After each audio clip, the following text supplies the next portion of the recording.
सभी लोग उनके प्रवचन को सुनने गए। राहुल के माता पिता भी जिज्ञासावश वहां पहुंच गए। बुद्ध सबको संबोधित करते हुए, समय की बूंद को पकड़ लो, क्योंकि एक बार जब वो जमीन पर गिरती है तो फिर वापस नहीं आती। राहुल मुस्कुराया और मन ही मन बोला, ये सब फालतू बातें हैं, जिंदगी अभी बहुत लंबी है। राहुल के माता पिता ने राहुल की समय को महत्व ना देने की आदत के बारे में बुद्ध को बताया और उसे सीख देने की याचना की। बुद्ध ने प्रवचन के बाद राहुल को बुलाया और उसे 3 दीपक दिए और कहा, इन 3 दीपकों को आज रात के पहले पहाड़ की चोटी तक पहुंचा दो। कल सूरज उगने से पहले लौट कर आना। अगर तुम इस काम को पूरा कर पाए तो मैं तुम्हें मेरी एक ऐसी चीज दूंगा जिसे पाकर तुम पूरे संसार के सुखी इंसान बन जाओगे। राहुल ने सोचा, बस इतना सा काम, ये तो मैं आराम से कर लूंगा। लेकिन जैसे ही दिन ढला, राहुल टालता रहा। थोड़ी देर बाद जाऊंगा, पहले खाना खा लूं, थोड़ा आराम कर लूं, और फिर नींद आ गई। सुबह जब आंख खुली, सूरज निकल चुका था।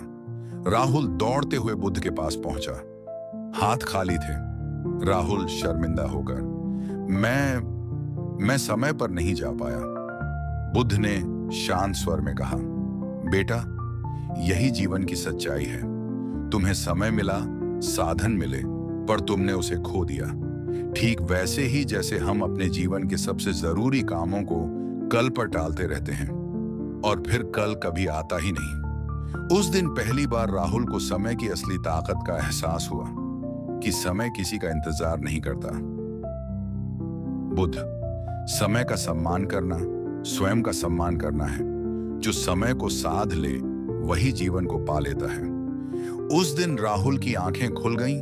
उसने ठान लिया कि अब हर पल को संजीदगी से जिएगा। उसने अपने आलस्य को त्यागा और उस दिन के बाद राहुल बदल गया। वो जल्दी उठता, पढ़ाई करता, मेहनत करता, छोटे कामों से शुरुआत की और धीरे धीरे सफलता की सीढ़ियां चढ़ने लगा। दोस्तों, अगर यह कहानी आपको छू गई हो तो इसे दूसरों से जरूर बांटिए। शायद किसी और की जिंदगी भी बदल जाए। समय की बूंद को बहने मत दो, उसे संजो लो। दोस्तों, समय सिर्फ घड़ी की टिक टिक नहीं है। ये जीवन का वो बहाव है जो न कभी रुकता है न लौटता है। 1 सेकंड, 1 मिनट, 1 घंटे, ये सब फर्क ला सकते हैं आपके भविष्य में। अगर आपने समय को गंवाया तो कुछ भी पाना मुश्किल है, लेकिन अगर आपने समय को अपनाया तो सफलता आपके